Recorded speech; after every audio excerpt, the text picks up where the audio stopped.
West Bengal small savings agent অ্যাসোসিয়েশনের West Bengal circle এর রাজ্য কমিটির মিটিং হয়ে গেল বর্ধমান শহরের রবীন্দ্রপল্লী এলাকায় সরোজিনী ভবনে।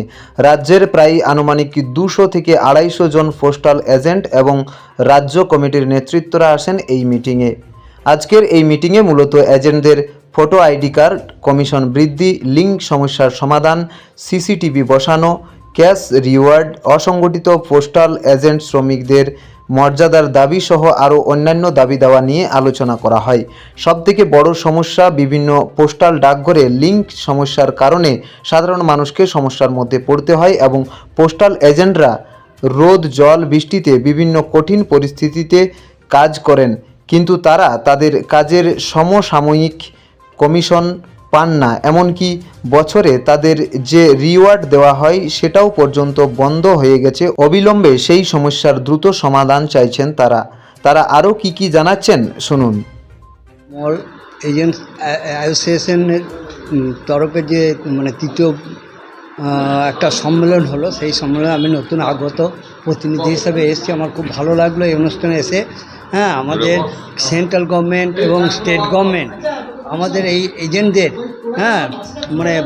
আমরা ওই দুই সরকার থেকে বঞ্চনার শিকার হচ্ছি। তারই প্রতিবাদে আমরা আমাদের দাবি দেওয়ার জন্য একত্রিত হয়েছি। এটা হচ্ছে মূল ব্যাপার। আমাদের সেন্ট্রাল গভর্নমেন্ট বিভিন্ন স্কিম চালু করছে, যেগুলো আমাদের কোনো পারিশ্রমিক দিচ্ছে না। সরকার বুঝতে পারছে না যে আমাদের পারিশ্রমিক না দেওয়ার জন্য ওই স্কিমগুলো কোনো ফলপ্রসূ হচ্ছে না। বিভিন্ন স্কিম বার করছে, যেমন সিনিয়র সিটিজেন সেভিংস স্কিম, মহিলা সম্মান নিধি, তারপর আপনার সুকন্যা সমৃদ্ধি, কোনো স্কিমই ভালোভাবে ফলপ্রসূ হচ্ছে না।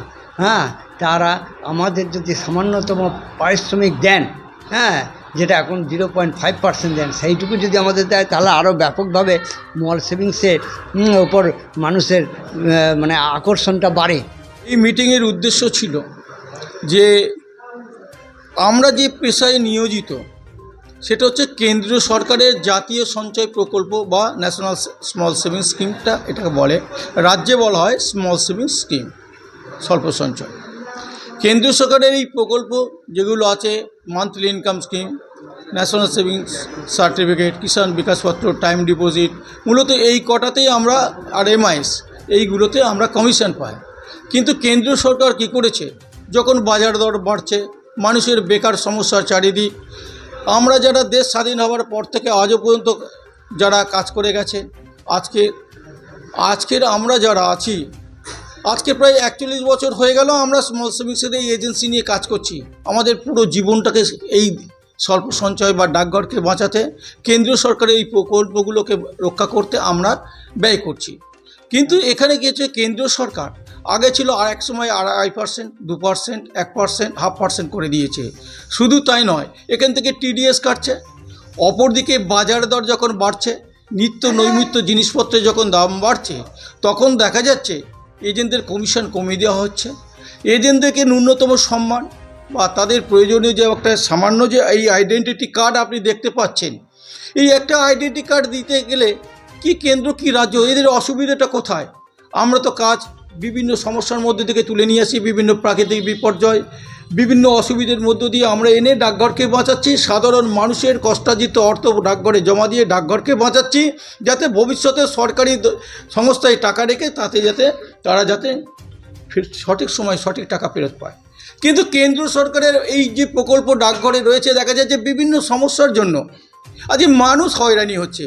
নন মাইগ্রেট হয়ে গেছে এনএসসি টাকা, কেউ হয়তো মেয়ের বিয়ে দেবে, কেউ হয়তো ছেলেকে ডাক্তারি পড়াবে, অসুখ কারুর হয়েছে, সেই সময় তারা টাকা পাচ্ছে না।